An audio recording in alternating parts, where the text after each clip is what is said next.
भरतपुर के अंदर भरतपुर, धौलपुर, डीग के जाटों को केंद्रीय सेवा में आरक्षण के लिए जिस विशाल रैली का हुंकार जाट आरक्षण संघर्ष समिति भरतपुर और डीग, भरतपुर, धौलपुर के नौजवानों ने, जाट समाज के मेरे भाइयों ने इस ऐतिहासिक रैली का आयोजन किया और मुझे आपने इसके अंदर मुख्य अतिथि के रूप में बुलाकर जो सम्मान दिया, मैं हृदय से आपका आभार प्रकट करता हूं। बहुत बहुत आपको धन्यवाद। 2-3 जोरदार जयकारों के साथ मेरी बात शुरू करूंगा। बोले गिरिराज महाराज की, महाराजा सूरजमल अमर रहे, महाराजा सूरजमल अमर रहे। जय भगवान, जय भगवान जाट बलवान, जय भगवान। वो आपने बता दिया, आज पूरा देश देख रहा है, लखनऊ से लेके और बाड़मेर तक। भरतपुर के अंदर इस कार्यक्रम में लगातार जाट समाज के आरक्षण को लेके लंबी लड़ाई लड़ने वाले जाट आरक्षण संघर्ष समिति के संयोजक और दुर्भाग्य से 3 चुनाव में अच्छे वोट लेने के बावजूद विधानसभा में नहीं पहुंचे भाई नेम सिंह जी फौजदार, मेरे भाई और नदवई के विधायक जो समय समय पे समाज की बात रखने का प्रयास करते हैं और इनके पिताजी नटवर सिंह जी से हम सबका गहरा रिश्ता था और निश्चित रूप से मैं इनको इस बात का धन्यवाद भी दूंगा कि जब सारे नेता इस मंच पे आने से डर रहे थे तो कम से कम हमारे मंच पे ही आए, इसके लिए भाई जगत सिंह जी को धन्यवाद। दूसरे हमारे छोटे भाई डॉक्टर दिगंबर सिंह जी मेरे साथ लंबे समय तक विधायक रहे, बहुत संघर्ष किया उन्होंने, छोटी उम्र के अंदर चले गए। उनके बेटे और डी कुमेर के विधायक शैलेश सिंह जी, खींवसर के पूर्व विधायक नारायण बेनीवाल, राष्ट्रीय लोकतांत्रिक पार्टी के वरिष्ठ नेता, राजस्थान सरकार के पूर्व मंत्री दिलीप चौधरी जी, आरक्षण संघर्ष समिति के तमाम वो मेरे भाई जो 1998 से लेके 2014, 17, 21, 23 के अंदर जो लगातार लड़ाई लड़ रहे हैं। सम्मानित मंच, मेरे विश्वविद्यालय के साथी, मेरे भाई जो कम से कम 2 दर्जन से ज्यादा सब खड़े हैं यहाँ पे, सारे योगेश जी, दिलीप और ये सारी टीम इनकी, आगरा से नेम सिंह जी, मौजूद बुजुर्गों, नौजवान साथियों, डीग, भरतपुर और धौलपुर के जाट समाज के मौजूद पंच पटेल और समाज की सरदारी को मैं प्रणाम करता हूं। मैं भरतपुर की इस मिट्टी को नमन करता हूं। भरतपुर से मेरा कोई आज का रिश्ता नहीं। जब मैं कॉलेज विद्यालय की राजनीति करता था तभी ब्रज के और भरतपुर के किसान के बेटे मजबूती के साथ उस संघर्ष के दौर में मेरे साथ थे। और विश्वविद्यालय का अध्यक्ष बनाने के अंदर शेखावाटी अंचल और भरतपुर अलवर और ब्रज क्षेत्र का बहुत बड़ा योगदान रहा। और मैं कोई भरतपुर के अंदर बाहर का व्यक्ति भी नहीं हूं, क्योंकि मैंने हमेशा भरतपुर के जाटों को राजस्थान की विधानसभा और लोकसभा दर्जनों बार आपने सुना होगा कि हनुमान बेनीवाल भरतपुर धौलपुर डीग के जाटों को आरक्षण दिलाने के लिए हमेशा कटिबद्ध है, तत्पर है। और आज जो ये मेला भरा है भरतपुर के इस नुमाइश मैदान के अंदर, मुझे लगता है इतनी बड़ी रैली पहले भरतपुर के अंदर नहीं हुई होगी। मैं कह सकता हूं, मुझे नहीं पता हुई भी। 45 डिग्री तापमान है, भयंकर गर्मी, अपने अपने साधन, और यही रैली अगर बीजेपी कांग्रेस कराए तो 100 करोड़ का खर्चा भी लग जाए और 10,000 की भीड़ भी नहीं हो आज की तारीख में। ये इस बार राजस्थान के कोने कोने से नौजवानों ने ललकार भरी, हुंकार भरी और रात को ही भरतपुर में आके डेरा डाल दिया। राजस्थान की पुलिस ने बच्चों की गाड़ियां सीज करी, चालान काटे।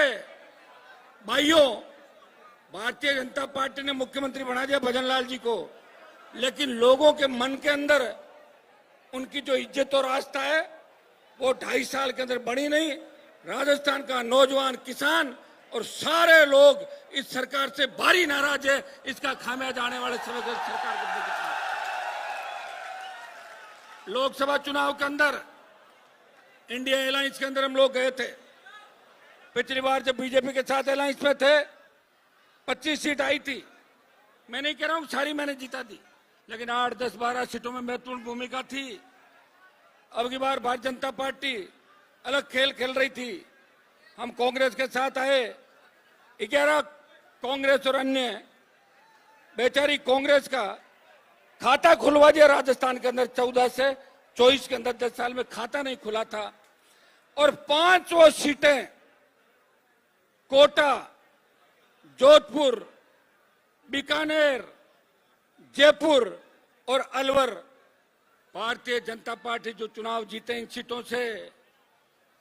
कांग्रेस तो मुझे तोड़ रही थी, मेरी सीट बाड़मेर की लेके खंजर घोंपा, लेकिन इन 5 सीटों से जो बीजेपी के उम्मीदवार चुनाव लड़ रहे थे वो मेरे से मदद मांग रहे थे।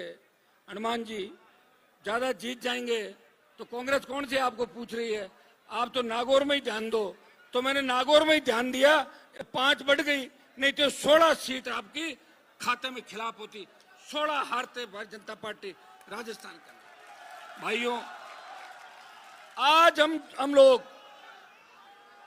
हमारे स्वाभिमान जाट समाज भरतपुर डीग धौलपुर की सरदारी, अपने बच्चों का भविष्य कैसे सुरक्षित रहे, कैसे हमारे बच्चे आज केंद्रीय सेवाओं में नौकरी से बाहर है। सुप्रीम कोर्ट, हाई कोर्ट, ये सब सरकार जो चाहती है कर देती है। सुप्रीम कोर्ट अगर फैसला खिलाफ देता है तो सरकार नया कानून बना देती रातों रात। एक केस नहीं, ऐसे सैकड़ों केस हुए। मेरा भाषण समाप्त होने के बाद कोई यहां से नहीं जाएगा। अगला पड़ाव कुछ भी हो सकता है, इसकी पूरी तैयारी आप कर लेना। हम यहाँ गाड़ियों का तेल जला के और किसी की वाई करने नहीं आए हम यहाँ पे। हम हमारे कौम के बच्चों को आरक्षण का लाभ मिले और इस भरतपुर धौलपुर डीग के जाटों को आरक्षण के बाद दिल्ली की सरकार हरियाणा को ओबीसी मिले, यूपी, पंजाब, बिहार, मध्य प्रदेश, उत्तराखंड और गुजरात, महाराष्ट्र, तमाम जो जाट दिल्ली की नौकरियों में आरक्षण से सुप्रीम कोर्ट ने वंचित किया, उन सबको भी दिल्ली की नौकरियों में आरक्षण दिलाए। ये बिगुल भी आज भरतपुर की धरती से बच चुका है। ये जो रेला आया है ना, ये रेला बहुत बड़ा रेला है। आज ये तय हो जाएगा कि मुख्यमंत्री के गृह जिले के अंदर लाखों लोग सरकार के खिलाफ इकट्ठा हुए हैं। सरकार चाहे किसी की हो, लेकिन आज की तारीख में राजस्थान और दिल्ली में भारतीय जनता पार्टी की सरकार है। भजन लाल जी को खुद आके लोगों के बीच कहना चाहिए कि मैं इतने दिन में आरक्षण दिला दूंगा। मुझे तो लग रहा है, कल मैं उनका एक भाषण सुन रहा था, कल तो मोदी जी को श्रद्धांजलि दी थी उन्होंने एक बार, कल के भाषण में बोले कि राजस्थान की मुख्यमंत्री दिया कुमारी जी। अब मुख्यमंत्री तो पता नहीं कौन बनेगा, ये तो मैं नहीं कह सकता, लेकिन ये तय है इस आज के रेले के बाद, आज के रेले के बाद, आज के रेले के बाद ये तय है कि राजस्थान बहुत बड़े बदलाव की तरफ। जगत सिंह जी मेरे से बहुत प्यार करते हैं,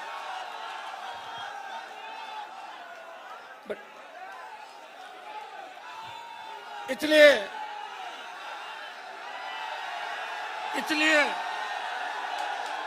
ये सारी बात मुझे कह के जा रहे हैं।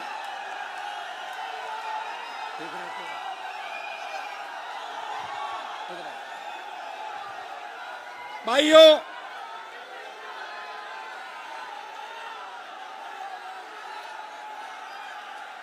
आज का जो हमारा आयोजन है, रुको एक बार, रुको तो, वो किसी पार्टी के खिलाफ आयोजन नहीं है। ये आयोजन राजस्थान के अंदर धौलपुर, भरतपुर, डीग के नौजवानों के अंदर जो जोश, उत्साह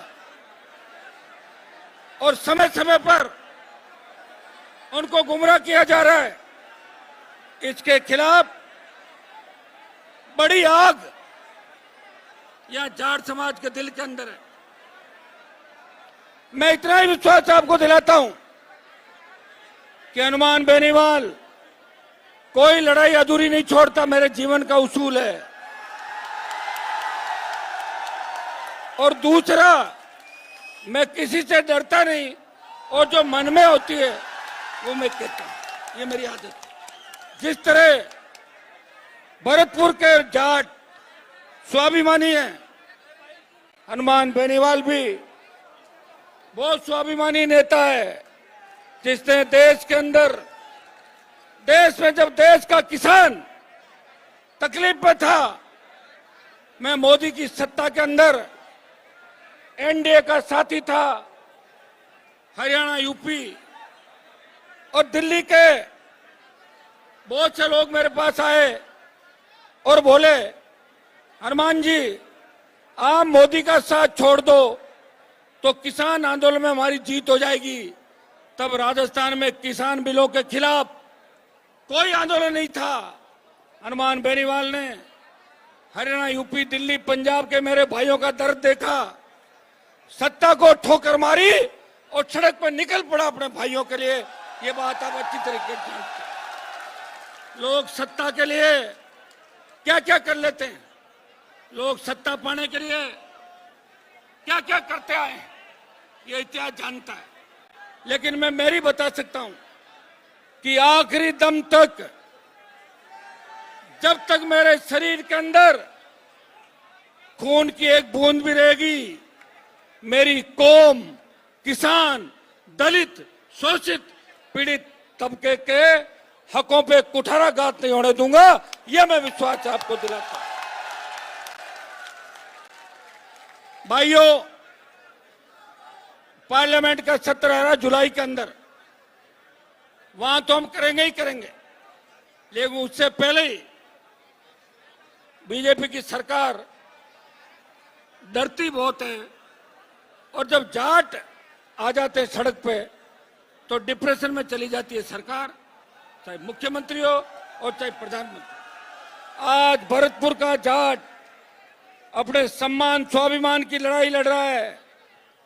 आर्थिक आधार पे जब ब्राह्मण बनिया इनको अपना आरक्षण दे सकते हैं, तो भरतपुर, धौलपुर, डीग के जाटों का आरक्षण के अंदर क्या दिक्कत हो रही है, ये प्रधानमंत्री को बताना चाहिए। उत्तर प्रदेश का जब चुनाव था, तब गृह मंत्री ने जाट सरदारी को अपनी मूंछ का बाल दिया और ये कहा था ये तुम गिरवी रख लो, यूपी दिल्ली से तमाम जाटों को मैं आरक्षण दिलाऊंगा। मैं अमित शाह जी को याद दिलाना चाहता हूं, आप अपनी मूंछ का बाल वापस ले जाओगे या वहीं गिरवी रखाओगे, ये अब की लोकसभा के सत्र के अंदर उनसे बात करें। भाइयों, दुनिया जानती है कि भरतपुर की धरती केवल राजस्थान नहीं, भारत के इतिहास में स्वाभिमान, शौर्य और संघर्ष की पहचान रही है।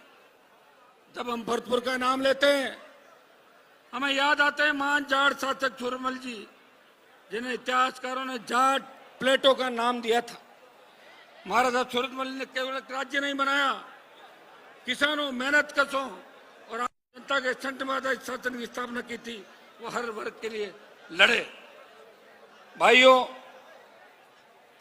लोहागढ़ किले का इतिहास दुनिया जानती है। अंग्रेजों की शक्तिशाली सेना ने कई बार इस किले को जीतने का प्रयास किया, लेकिन लोहागढ़ अजय रहा और मुगलों ने भी भरतपुर के राजाओं से मात खाई। ये किला नहीं बल्कि जाट समाज की अस्मिता, साहस और आत्म सम्मान का प्रतीक है।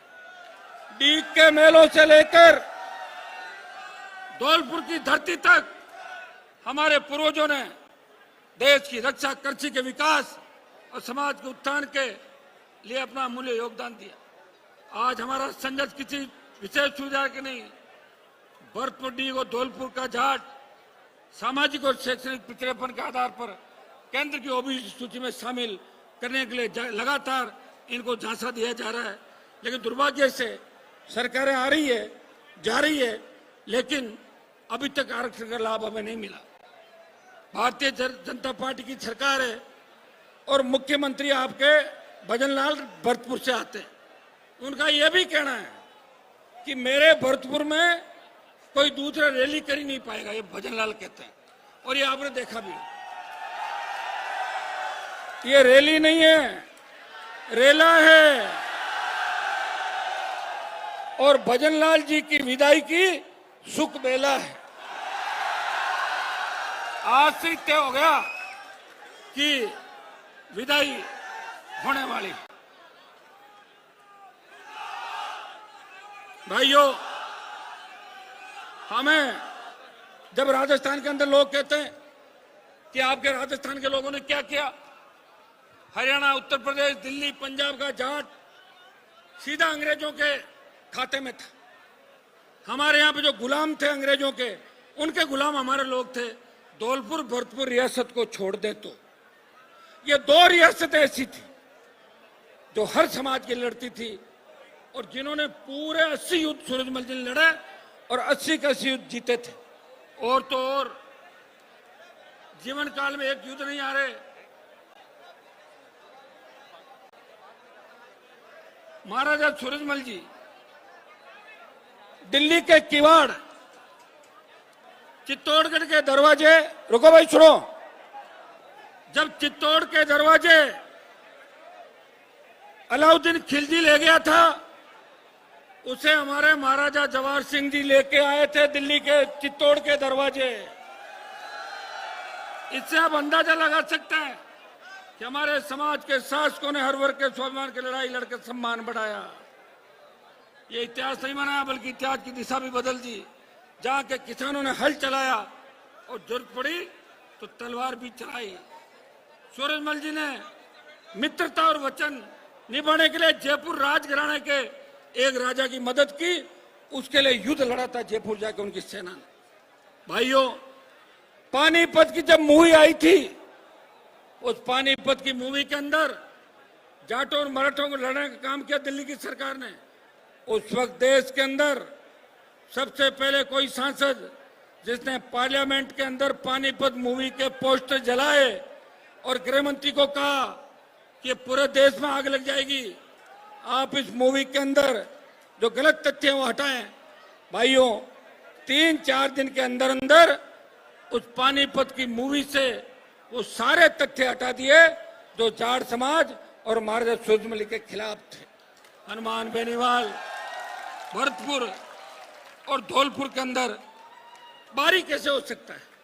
अगर मैं ही बारी हूं, वो अंदर वाला कौन है उसके दर्शन करवा दो मुझे, मैं दर्शन कर लूं उसके जाकर। आज की तारीख में इस 25 साल में सत्ता को ठोकर मार के, रात दिन एक करके, जब भी किसी को जरूरत पड़ी, मैं नाम नहीं लेना चाहता, भरतपुर में भी एक बार जरूरत पड़ गई थी मेरी, मैं एक अकेला एमएलए था राजस्थान का, कि पेंगोर के अंदर जो सभा हुई, उस सभा चामड़ के अंदर वसुंधरा के खिलाफ मोर्चा खोला और बाद में भारतीय जनता पार्टी ने मुझे बाहर निकाला था। याद करो सारी चीजें एक बार। हनुमान बेनीवाल कहाँ नहीं लड़ा। मैं भजन लाल से पूछना चाहता हूं, जिस समाज ने देश की रक्षा की, जिस समाज ने पैदा किया, जिस समाज ने मुगलों अफगानों अंग्रेजों से लोहा लिया, जिस समाज ने राष्ट्र निर्माण में अपना योगदान दिया, क्या उस समाज को आप संवैधानिक अधिकार मांगने का हक नहीं रहा? साथियों, आज हमारी मांग बिल्कुल स्पष्ट है, भरतपुर, डीग और धौलपुर के जाटों को आरक्षण मिले। और अगला जो हमारा पड़ाव होगा, मैं बता दूं आपको कि अगला पड़ाव अब कोई रेलवे ट्रैक और एनएच का तो मुझे नहीं पता, ये तय करके बता देंगे, लेकिन यह तय है कि दिल्ली के अंदर हम जाट आरक्षण के लिए गृह मंत्री, प्रधानमंत्री का आवास घेरेंगे, लोकसभा को घेरेंगे, और उस समय तुम भरतपुर, डीग, जितनी संख्या में आज भरतपुर, डीग, धौलपुर से आए हो, उससे दुगनी संख्या में आप आना। बाकी राजस्थान, हरियाणा, यूपी और दिल्ली के लोग आएंगे और दिल्ली को चारों तरफ से घेर के ये आदेश देश की सरकार से करें।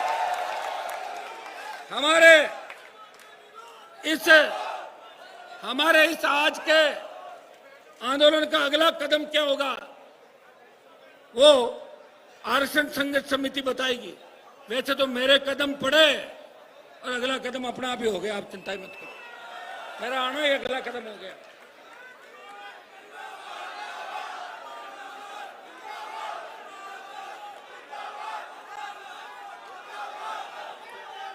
कितना बड़ा दुर्भाग्य, भरतपुर आज दिल्ली के अंदर देखिए, क्योंकि सामाजिक मंच है, सामाजिक बात इसमें कह सकते हैं। 52 से लेकर आज तक 5 हमारे कैबिनेट मंत्री रहे जाट समाज के, लोकसभा अध्यक्ष रहे, उपराष्ट्रपति रहे, लेकिन पहली बार देश के अंदर एक भी जाट कैबिनेट मंत्री नहीं है। इससे अंदाजा लगा लो कि हमें दिल्ली की सरकार सीरियस नहीं ले रही है। उनको पता है कि एक बार इधर वोट देंगे और एक बार इधर देंगे, खुद का वोट डाल नहीं पाएंगे, सोच के वोट नहीं डालेंगे। हरियाणा हाथ से चला गया, यूपी में कोई पूछ नहीं, दिल्ली में सीएम की बात कही, सीएम बनाया किसी और को, अब राजस्थान बचा है। 28 की लड़ाई अगर शेड्यूल कास्ट ओबीसी के भाइयों को, मुस्लिम भाइयों को साथ लेके नहीं लड़ी तो राजस्थान भी आपके हाथ से चला जाएगा। एक आखिरी उम्मीद है कि 28 में सत्ता के दहलीज पे खड़ा और राजस्थान की सत्ता पे कब्जा हम लोग करेंगे, यह मैं आपको विश्वास दिलाता हूं। आज हम सब अपने आप को गौरवान्वित महसूस कर रहे हैं। राजस्थान का हर वो बच्चा, चाहे वो जाट समाज से आता है, चाहे वो अन्य समाज से आता है, वो एक ही बात कहता है कि हमें मौका मिला भरतपुर के हमारे उन जाटों को आरक्षण दिलाने का जिन्होंने हमेशा हमारे लिए लड़ाई लड़ी, जिनके आगे मुगल भागे, अंग्रेज भागे, उन भाइयों की मदद करने के लिए हम भी चलेंगे। हमारी सैकड़ों हजारों गाड़ियों को रोका गया आज, लेकिन बच्चे हिम्मत वाले हैं, कैसे न कैसे करके भरतपुर पहुंचने का उन्होंने प्रयास किया और 80-90% भरतपुर पहुंचे भी। भरतपुर इस छोर पे, बाड़मेर उस छोर पे, गंगानगर उधर है, डूंगरपुर इधर है, 1200 किलोमीटर लंबा राजस्थान। और उसमें भी जिस तरह की हुंकार रैलियां कर रहे हो आप, साधु संतों के लिए लड़ाई लड़ ली, गाय के लिए लड़ रहे हो, जब देश की सेना को ठेके पे दिया, एक भी सांसद नहीं बोला। हनुमान बेनीवाल ने कहा कि अग्निवीर को समाप्त कराऊंगा। जाट रेजिमेंट के कारनामे आप सुनोगे अगर, उनकी उपलब्धियां। 1999 कारगिल युद्ध के अंदर 20,000 फीट ऊंची पहाड़ियां, उन पहाड़ियों पे 50 किलो गोला बारूद, AK-47, AK-56 लेके चढ़ते हुए दुश्मन को ढेर किया। ये अमेरिका के अखबार के अंदर छपा। वो कोई और नहीं था, वो जाट रेजिमेंट का जवान था तो दुश्मन को मार रहा था। भाइयों, सेना के सम्मान को वापस लौटाएंगे, पैरामिलिट्री फोर्स के सम्मान को वापस लौटाएंगे। मेरे लिए लोग कहते हैं, अरे भैया मैंने तो राजस्थान का सम्मान बढ़ा दिया देश के अंदर। जब देश की हरियाणा की पहलवान बेटियां, जिसे एक बाहुबली ने प्रताड़ित किया, वो जंतर मंतर पे बैठी थी, उनको न्याय दिलाने अगर देश का, आपके समाज का, किसान का पहला बेटा उन पहलवान बेटियों को न्याय दिलाने गया, वो नागौर का सांसद हनुमान बेनीवाल था, पहलवान बेटियों को न्याय दिला। और भरतपुर से मेरा बड़ा लगाव है। कई लोग सोच रहे होंगे कि हनुमान जी भरतपुर में राजनीतिक रूप से मजबूत हो जाएंगे। मुझे तो चुनाव लड़ना नहीं भरतपुर से, खुद को तो आपको पता है। लेकिन मैं चाहता हूं कि ऐसा मजबूत नेतृत्व भरतपुर से निकले, ऐसा मजबूत नेतृत्व विधानसभा के लिए निकले, भरतपुर का नाम आते ही लठ लेके खड़ा हो जाए, मेरा भरतपुर। ऐसे नेता हमारे को चाहिए। और बदलाव आवश्यक है, बदलाव जरूरी है। और अब नौजवान जाग उठा देश का। बिहार के अंदर नहीं देखा उस बच्चे का पुलिस ने किस तरह एनकाउंटर किया था? क्या दोस्त था उससे? तिवारी का अजय, भरत तिवारी। मैंने ट्वीट किया था, उस बच्चे को जब वो सरेंडर कर रहा था तो वहां की पुलिस ने गोलियां मारी। और मुख्यमंत्री के पास जब अखबार वाले पहुंचे तो सीएम बोला कि उसको गिरफ्तार करके शिगरी ला रहे हैं, जबकि वो तो खत्म हो गया था वहां। ये व्यवस्था है देश की। अब देश का नौजवान उठ खड़ा हुआ।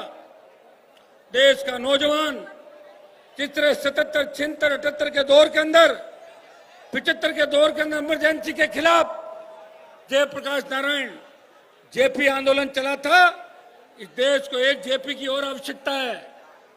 नौजवान बेरोजगार से तंग आकर आत्महत्या कर रहा है। किसान कर्जे के बोझ के तले आत्महत्या कर रहा है। नीट का पेपर आउट हो रहा है। इतना कुछ करने के बाद भी भजनलाल की सरकार के अंदर तो फिर पेपर व्हाट्सएप पे चला गया किसी के पास, ये मैं आरोप लगाना चाहता हूं। और कांग्रेस सरकार में भी 19 पेपर आउट हुए। भाइयों, इन नौजवानों का भविष्य कौन तय करेगा? आज जब बाड़ी खेत को खाने लग जाएगी, जब विधायक, सांसद, मंत्री मिलके अपने बेटे बेटी, भतीजे भतीजी, भांजी का सिलेक्शन कराने लग जाएंगे, जब आरपीएससी के चेयरमैन घर पे कॉपी जांचते हुए अपने बच्चों का सिलेक्शन करने लग जाएंगे, तब इस राजस्थान का रखवाला कौन होगा? मैं आपको विश्वास दिलाता हूं कि मेरी अगर 5 सीट भी होती तो मैं भजनलाल को इस तरह दादागिरी नहीं करने देता राजस्थान के अंदर। दुर्भाग्य से मेरे पास एक भी विधायक नहीं। फिर मैं तोप, तलवार और उन माफियाओं से नहीं डरता जो रात को सोते वक्त ये कहते हैं कि हनुमान को कल सुबह का सूरज नहीं देखने देंगे। और जो ये कहते थे वो कई ऊपर चले गए और गलती से कोई बचे हैं और मेरा समय आ गया तो 24 घंटे भी नहीं लगेंगे। ये भी मैं उन सबको करना चाहिए। शायद पहली बार हो रहा है। अभी हमारे दोनों एमएलए साहब आए, धन्यवाद उनको, हमारे मंच पे आए। लेकिन भरतपुर से एक जाट मंत्री हमेशा रहता था। एमएलए साहब को मैं कह रहा था कि मैंने जब बहराना के अंदर रैली की तो अपने समाज के एक व्यक्ति की लॉटरी लगी और पहुंच गए दिल्ली। और जब भरतपुर में रैली करी है तो सीधा किसी न किसी की लॉटरी लग जाए। आपका तो फायदा ही है, आपसे तो कुछ होना नहीं। 2.5 साल के अंदर बैठे करते तो कर लेते नौकरी तेरा। हाँ, मैं जरूर काम आ जाऊंगा जितने एमएलए साहब को भी जरूरत होगी। और वो कहेंगे कि हनुमान जी हम संकट के अंदर है, मैं उनका संकट दूर करने के लिए 1000% आऊंगा, पीछे नहीं हटूंगा। और मेरा किसी से लड़ाई झगड़ा नहीं। मुझे तकलीफ इस बात की होती है कि जहां महाराजा सूरजमल हुए, जहां राजा जवाहर सिंह हुए, आज वहां के जाट को इस तपती धूप पे पटरी पे बैठना पड़ रहा है, कानून हाथ में लेने की आवश्यकता पड़ गई। क्यों? अगर हमारे भरतपुर राजघराने के लोग राजस्थान में दौरा करते, 30 साल पहले निकल पड़ते, तो परमानेंट सीएम भरतपुर के राजा ही होते। राजस्थान की इतनी बड़ी तादाद राजस्थान के अंदर है और भरतपुर के साथ साथ वो देश की कमान संभालते। उत्तर प्रदेश, हरियाणा, दिल्ली, पंजाब तक भरतपुर रियासत का बहुत बड़ा दबदबा। भाइयों, मैंने नहीं रोका था, मैं तो आज भी नहीं रोक रहा हूं। मैं तो ये हमेशा कहता हूं कि कोई मजबूत दूल्हा मिले, मैं बाराती बन जाऊंगा, मैं दुल्हन नहीं बनूंगा किसी की, ये मैं हमेशा कहता हूं। लोग तो दुल्हन बनने को भी तैयार है, दुल्हन तो छोड़ो, सोत बनने को भी तैयार है। रख लो, मैं तो ले जा। बताइए, ये हालात इस राजस्थान के हो गए। भजनलाल जी, आपने गलत नंबर डायल किया। ये गलत नंबर, मेरा नाम हनुमान है और लोग तो उड़ते हनुमान जी का नाम लेते हैं। मैं हनुमान जी की तरह तो नहीं, लेकिन जिद्दी हूं, लड़ता हूं।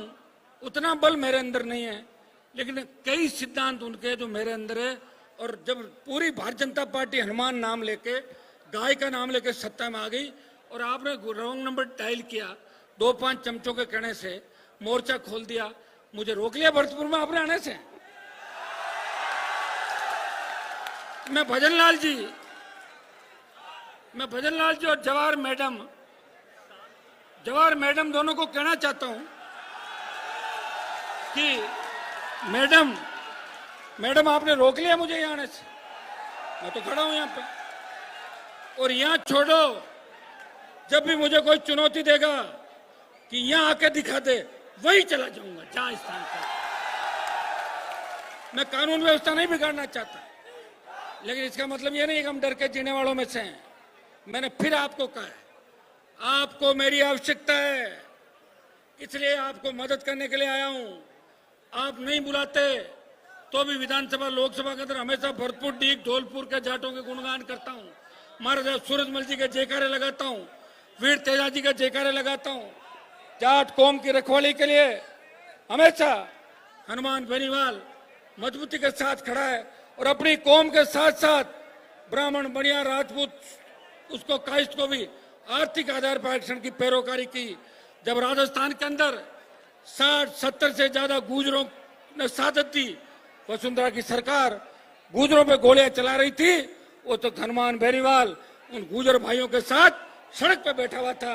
और मैंने यह भी कहा था कि सचिन पायलट को मुख्यमंत्री बना दो। ये भी तेजाजी का जयकारा लगाते हैं, एक बार गुर्जर बन जाए फिर जाट बन जाएगा। मेरे जितना बड़ा दिल किसका हो सकता है? और मैं जो कहता हूं वो करता हूं। इसलिए 25 साल में मैं मंत्री नहीं बना। नेम सिंह जी बहुत परेशान रहते हैं कि मैं विधायक नहीं बना। मैंने कहा बन जाओगे, लेकिन बनने के बाद आप कहोगे कि ज्यादा मजा नहीं आ रहा है। विधानसभा तो 30 दिन ही चल रही पूरी साल के अंदर। एक टोल का पास बन जाएगा और एक मकान मिलेगा। 5 करोड़ का बजट मिलता है खर्च करने, लेकिन तसल्ली मिलती है। ये हमेशा उस जगह से लड़ते हैं जहां का समीकरण सेठ नहीं बैठता। इनको अपना स्थान चेंज करना चाहिए। जहां 1 लाख वोट हो, अपने लोगों के समर्थकों को ऐसी जगह कूदना चाहिए, अपने आप लोग विधानसभा के अंदर भेज देंगे। भाइयों, आज हालात बद से बदतर हैं। रोज नौजवान हमसे सवाल जवाब करता है। वोट चाहे मुझे मत दो, सवाल जवाब सबसे ज्यादा मेरे से, फोन पे बात मेरे से। हर फोन उठा नहीं पा रहा हूं, व्हाट्सएप हैंग, मोबाइल हैंग, सब एक ही नंबर है, हैंग हो जाता। 2 बजे, 3 बजे, 5 बजे जैसे करते हो करते रहते हो। लेकिन फिर भी मैं प्रयास करता हूं कि प्रत्येक पीड़ित शोषित को न्याय मिले। और हनुमान बेनीवाल उस हर समाज के साथ है जो उसे पुकारता है और उस समाज को न्याय दिला के खड़ा होता है, कभी बीच में नहीं छोड़ता। गूंगी बेरी सरकारें जब सही ढंग से नहीं मानती है, जब घी सीधी उंगली से नहीं निकलता है तो उंगली को टेढ़ा करना पड़ता है।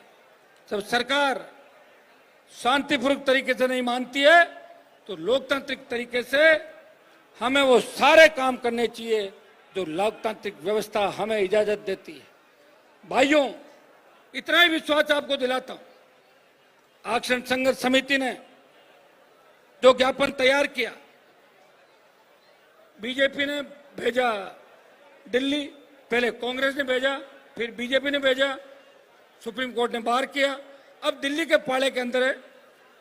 ओबीसी कमीशन की रिपोर्ट दिल्ली की सरकार ले और एक दिन में धौलपुर भरतपुर डी के जाटों को आरक्षण की घोषणा करे, एक ही दिन का काम है। जब भजनलाल जी पंचायत चुनाव टाल सकते हैं ओबीसी कमीशन को कह के, ओबीसी कमीशन किसके इशारे पे काम करता है? सरकार के इशारे पे। हर चीज के अंदर सरकार आती है। जब इंदिरा गांधी ने इमरजेंसी लगाई थी तब कोर्ट कचहरी कहां गए थे? ये भी पढ़ लेना इतिहास के अंदर, उसमें कोर्ट कचहरी कहां गए थे। इसलिए मैं चाहता हूं कि राजस्थान की सत्ता के अंदर एक बार राज का स्वाद ले लो। वैसे भरतपुर धौलपुर डी के जाट राजा हुए, लेकिन लोकतंत्र के अंदर अब तो मुख्यमंत्री होता है। तो एक बार अगर सत्ता का आनंद आपने ले लिया तो दोबारा सत्ता नहीं छोड़ोगे, ये मैं विश्वास आपको दिलाता हूं। मेरे जैसा लड़ाका आपको सदियों तक ने तो मिलेगा और न मिला है। काजल की कोठरी में रहते हुए, अपने लोगों का सम्मान करते हुए, सबको साथ लेके चलते हुए, रात कहां दिन कहां, दुनिया भर के माफियाओं से दुश्मनी, फिर भी कोई दाग नहीं लगा। अमित शाह की ईडी सीबीआई हनुमान बेनीवाल को नहीं डरा सकती और सारे नेता डर गए, कई जेलों के अंदर पड़े और कई जाने वाले हैं। लेकिन मैं मेरी मर्जी का मालिक हूं। जिस तरह भरतपुर धौलपुर डी के जाट अपने मर्जी के मालिक हैं, उसी तरह हनुमान बेनीवाल को जब लगता है कि किसान के पक्ष का व्यक्ति है, मैं उसके पक्ष में खड़ा हो जाता हूं। लगता है ये किसान का दुश्मन है, वो मेरा दुश्मन है, इस हिसाब से राजनीति कर रहा हूं। भाइयों, अभी मैं देख रहा था कि मुख्यमंत्री भजनलाल और कृषि मंत्री किरोड़ीलाल मीणा दोनों के बीच एक युद्ध चल रहा है। एसीबी ने कार्रवाई करी, पकड़े, ये सही है, जो पकड़े वो चोर थे। मेरा भजनलाल जी से सवाल है कि क्या कृषि मंत्रालय के ही फोन सर्विलांस पर करे हो क्या?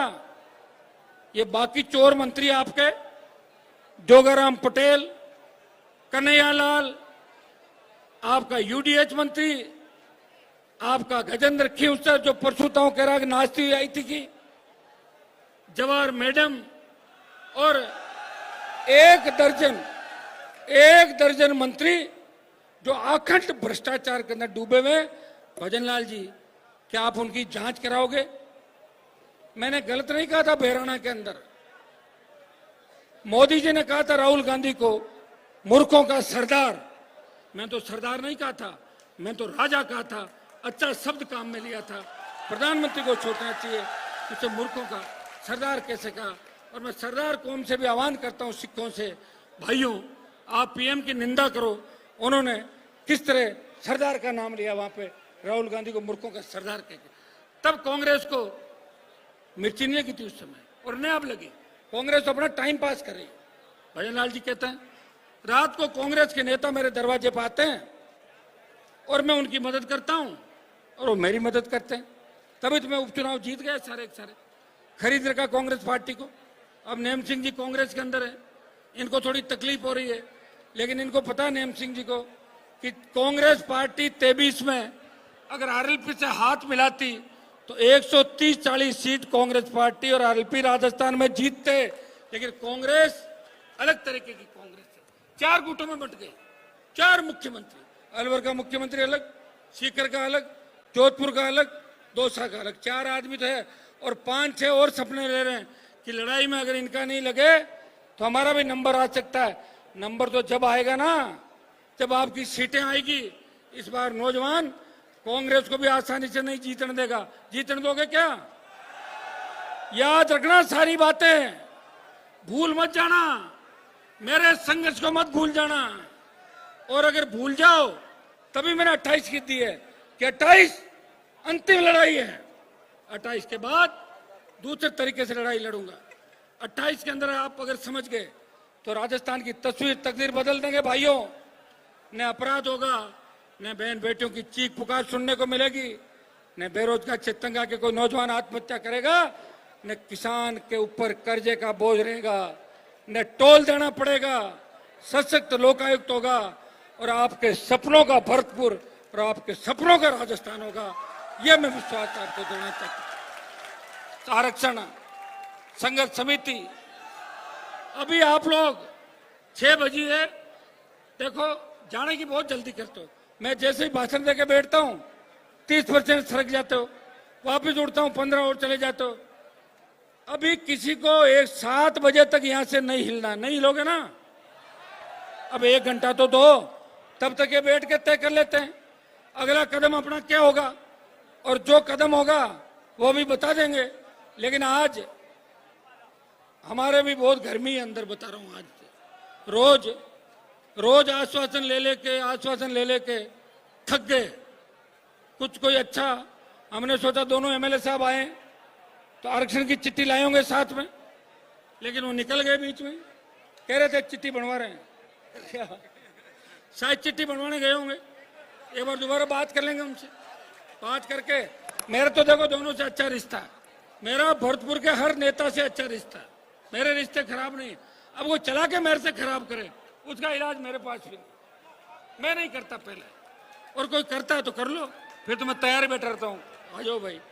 तो भाइयों, आज की ऐतिहासिक सभा के लिए, आज की भरतपुर की आज तक की सबसे बड़ी रैली के लिए, और इस मैदान की परमिशन भजनलाल जी मना करके गए थे कि परमिशन नहीं देंगे। मैंने कहा जरूरत नहीं है, सारे हाईवे और ट्रैक जो रास्ते में आएगा वही रोक देंगे राजस्थान के अंदर, किसको आवश्यकता है परमिशन की? अभी तो भजनलाल जी आपने हमारा एक ही रूप देखा है, जब दूसरा रूप देख लोगे ना उसके बाद खुद ही चले जाओगे इस्तीफा देके यहां से कि अब राजस्थान में मुझे नहीं रहना।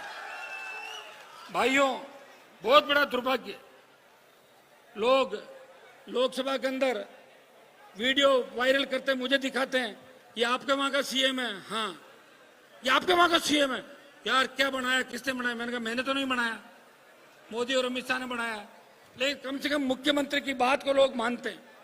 दिन में कुछ, दोपहर में कुछ, शाम को कुछ और रात की 12 बजे कुछ, 4 बार बदलना, एक दिन के अंदर 4 बार बदल जाना। सारे अधिकारी चला रहे हैं सरकार। और गहलोत की सरकार जब गिर रही थी, जो लोग फोन टैप कर रहे थे हमारे बीजेपी के नेताओं के, अमित शाह के, वो सारे पुलिस के अधिकारी पुलिस सिस्टम को चला रहे हैं। इससे ज्यादा नकारात्मक बात हो नहीं सकती।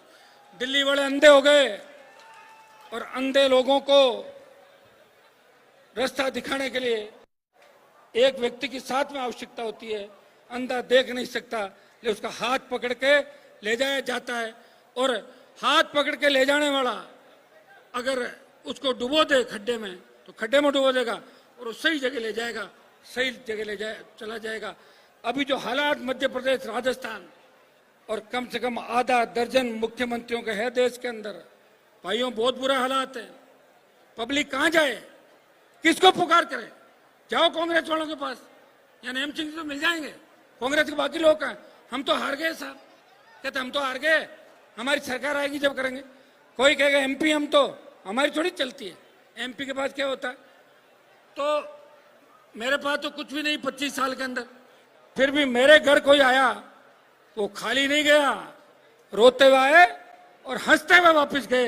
हनुमान बेनीवाल ने प्रत्येक व्यक्ति को न्याय देने का प्रयास किया, इसीलिए सर्व समाज दोनों हाथों से मुझे आशीर्वाद देता है। बच्चे मुझे अपने भाई के रूप में कहते हैं, बहनें मुझे भाई मानती, राखी बांधती है, और माताएं और बुजुर्ग मुझे बेटे के रूप में आशीर्वाद देते हैं। और वो कहते हैं कि एक बार हनुमान बेनीवाल जैसे लोग सरकार में आने चाहिए ताकि लोगों का भला हो जाए, और 70 साल की जो व्यवस्था खराब हुई राजस्थान के अंदर, ये ठीक हो जाए। ये उन सब की दुआओं और आशीर्वाद का ही परिणाम है कि कई लोग चिंतित थे कि भरतपुर में रैली कितनी बड़ी होगी कि नहीं होगी, होने देंगे कि नहीं होने देंगे। हो गई ना रैली, रैली नहीं रेला हुआ है, रेला रेला। और भजनलाल की विदाई की, आ गई शुभ बेला, और यहीं से हो गई शुरुआत भरतपुर से। वैसे भजनलाल जी भरतपुर के नहीं है, कोई लोग कह रहे हैं कि यूपी के किसी गांव से उठ के आए थे और भरतपुर में बच गए। मुझे तो लगता है, मुझे तो इनकी जाति को लेकर भी चिंता है कि इनकी असली जाति क्या, मुझे नहीं पता आज तक। वहां के सरपंच साहब तो कह रहे थे कि दूसरे वाले ब्राह्मण हैं, कोई कह रहा वो वाले हैं, कई कह रहा ओबीसी वाले हैं। अब भाई ये खुद ही बताएं कि ये कौन है।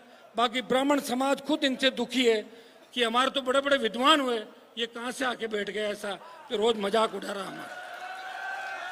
आप सबको धन्यवाद इस ऐतिहासिक कार्यक्रम के लिए, और मैं विश्वास दिलाता हूं कि आज भरतपुर की रैली इस देश की राजनीति को चेंज करेगी, राजनीति को नई दिशा देगी। और उत्तर प्रदेश के चुनाव के अंदर जो योगी आदित्यनाथ को सत्ता में लाने की सोच रहे हैं, कान खोल के सुन लो। 80 विधानसभा क्षेत्र ऐसे यूपी के अंदर जहां जाट ही तय करता है कौन जीतेगा कौन हारेगा। इस बार भारतीय जनता पार्टी की सांसद चढ़ा देंगे ऊपर, यह मैं विश्वास से आपको दिलाता हूं। अगला पड़ाव जहां भी होगा ये संघर्ष समिति तय करेगी। हनुमान बेनीवाल इनके आदेश का इंतजार कर रहा है। कई लोगों ने कहा हनुमान जी तो आरएलपी की रैली कर रहे हैं। मैंने कहा आरएलपी की रैली करने के लिए मेरे पास बहुत समय है, बाद में कर लूंगा। आरक्षण संघर्ष समिति ने मुझे निमंत्रण दिया, सब नेताओं को बुलाया, जिनकी मर्जी आए, जिनकी मर्जी नहीं आए। और किसी के नहीं आने से कोई चीज खाली नहीं रहती। मेरे आने से पहले कई नेता थे, मेरे आने के बाद कई चले गए, मेरे बाद कई और बन जाएंगे और होता रहेगा। ये तो विधि का विधान है, इसे कोई बदल नहीं पाया। लेकिन हम सच्चाई के साथ हैं। जब भी संकट आया, आपके यहाँ भी आया था संकट, याद करो साल 2 साल पहले, तब हनुमान बेनीवाल जहां भरतपुर की जनता थी आपकी भावनाओं के साथ खड़ा था। मैं उनके साथ खड़ा था जिनके साथ आप कह रहे थे कि आप खड़े रहो, मैं उनके साथ खड़ा मिला और आगे भी विश्वास दिलाता हूं।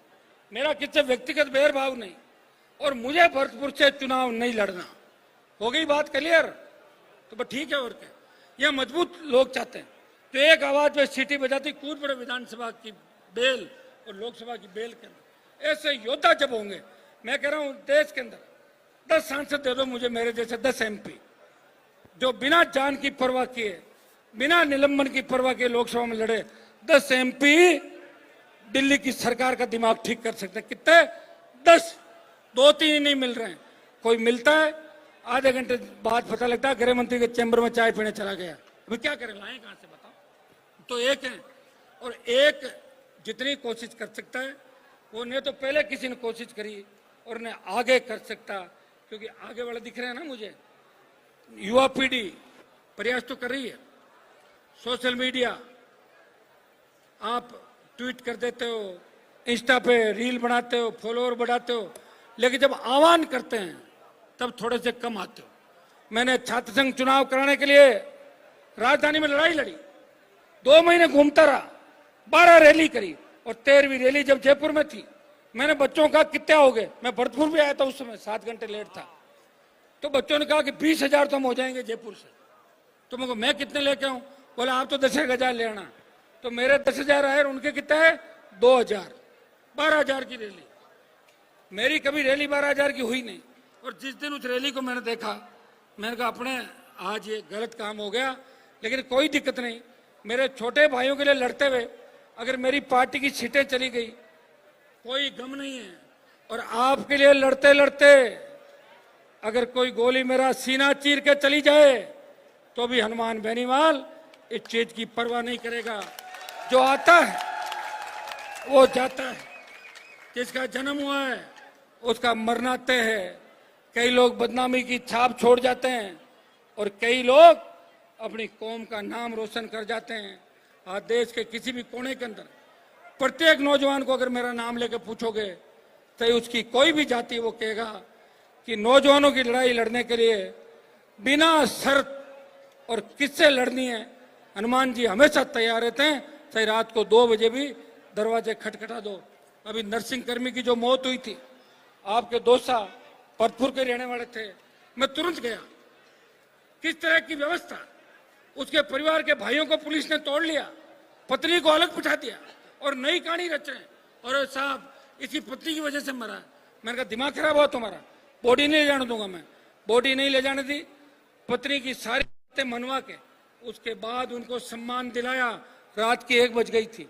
क्या मुझे दौसा से चुनाव लड़ना, क्या मुझे डूंगरपुर से चुनाव लड़ना, क्या मुझे आंध्र प्रदेश तिरुपति चुनाव लड़ना? कोई भी आएगा उसकी मदद करूंगा। ये मेरी आदत है। कई लोगों की आदत होती है बचपन से धोखा देने की, वो आएगा उसको धोखा देंगे। लोग अपनी आदत नहीं बदल सकते। बुढ़ापे में भी आदमी की वही आदत होती है जो बचपन के अंदर होती है। मेरी आदत है व्यवस्था के खिलाफ लड़ना, और मेरे पास कोई आ जाए उसे वापस खाली हाथ नहीं भेजना। विश्वविद्यालय का मेरा दौर आपने देखा होगा, 7-7, 8-8 हजार एडमिशन ज्यादा करा दिए। पत्रकारों ने कहा आप तो जेल जाओगे। मैंने कहा जेल चला जाऊंगा, अभी तो एडमिशन कराए हैं। अगर सरकार में आ गया, गांव में कैंप लगाऊंगा और जबरन नौकरी लगाऊंगा लोगों की। ये भी करूंगा मेरी अगर सरकार आ गई तो। बनाओ सरकार आप लोग। क्या भरतपुर में ठीक कर दोगे क्या? तुम्हारी आवाज ही ठंडी पड़ गई। अरे भरतपुर में ठीक हो जाएगा क्या आगे? तो भरतपुर ठीक है तो सारा राजस्थान ठीक हो गया आज से। भाइयों, आपने जो सम्मान दिया, स्वागत किया, मुझे कंधे पे बिठा के लाए, मेरे जयकारे लगाए, इतना ही विश्वास मैं आपको दिलाता हूं। मेरे हाथ में बोतल है, ये मेरा चिन्ह भी ध्यान रखना, पानी इसके अंदर। जब भी आवश्यकता पड़ेगी मैं आगे खड़ा मिलूंगा, चाहे आपके नेता मिले या नहीं मिले, मुझे पुकार लेना और कोई भी जाति पुकार लेना, हनुमान बेनीवाल उनके लिए खड़ा मिलेगा। इतना ही विश्वास मैं आपको दिलाता हूं। अब अगला कार्यक्रम हम 7 बजे से पहले पहले तय करेंगे कि हमें किधर जाना है। कोई पटरी ढूंढे, हाईवे, दिल्ली या कहीं और। एक बार देखते हैं। आप हिलोगे नहीं, 1 घंटा आप लोग यहीं बैठे हो, क्या बातचीत होती है? तय करने वाले ये हैं, बुलाने वाले ये हैं। और ये झंडे की रैली नहीं है, झंडे वाले ज्यादा आ गए इसके अंदर, ये सही है। क्योंकि आना चाहते थे, लड़ना चाहते थे। ये पूरे राजस्थान से बच्चे आए, यूपी, हरियाणा, दिल्ली के नौजवान भी आए, हमारी बेटियां भी दिल्ली यूनिवर्सिटी से आई है। जितने भी नेता, मंच प्रधान लोग, हमारे जितने उप प्रधान, जो लोग आए, सबका आभार, सबका धन्यवाद। थोड़ा सा अगली बार रैली जब ध्यान रखना, मंच पे व्यवस्थाएं अच्छी होनी चाहिए। मंच पे 10, 15, 20 से लोग ज्यादा नहीं होने चाहिए, मजा कम आता है। लेकिन जाटों के साथ यही प्रॉब्लम है, जितने आगे बैठते हैं उससे आधे मंच पे मिलते हैं, चारों पहले ही चले जाते हैं। और ये आदत है बच्चों की, पता नहीं क्या, एक तो फोटो निकल जाए, एक रील आ जाए और नेता के कान के पास फोटो आ जाए। ये आदत कैसे छूटेगी? ये छूटेगी जब ही सत्ता मिलेगी, जब सामने बैठोगे उस दिन सत्ता आ जाएगी। जब मेरे बिना के कोई मंच पर नहीं आएगा, उस दिन आप उसकी सत्ता के अंदर भागीदारी। उठो, अपनी ताकत को पहचानो। भरतपुर के शेरों, ऐसी दाढ़ मारो कि भजनलाल जी वापस गांव आ जाए और अपना पुराना काम करे, जिस काम में भजनलाल को महारत हासिल है और वो पुराने धंधे पे लौट आए। और निश्चित रूप से आज आप लोग ये काम करके संदेश दे दोगे। आपका भाई हर समय आपके आगे खड़ा है, समय तेजी से बदल रहा है और आप लोगों के सारे दुख दर्द दूर होंगे और फिर आपका सम्मान, स्वाभिमान हमेशा उसी तरह जिंदा रहेगा जो हमेशा रहता है। बहुत बहुत आपको धन्यवाद। जय हिंद। बोलो गिरिराज महाराज की जय। भाई साहब, सरदारी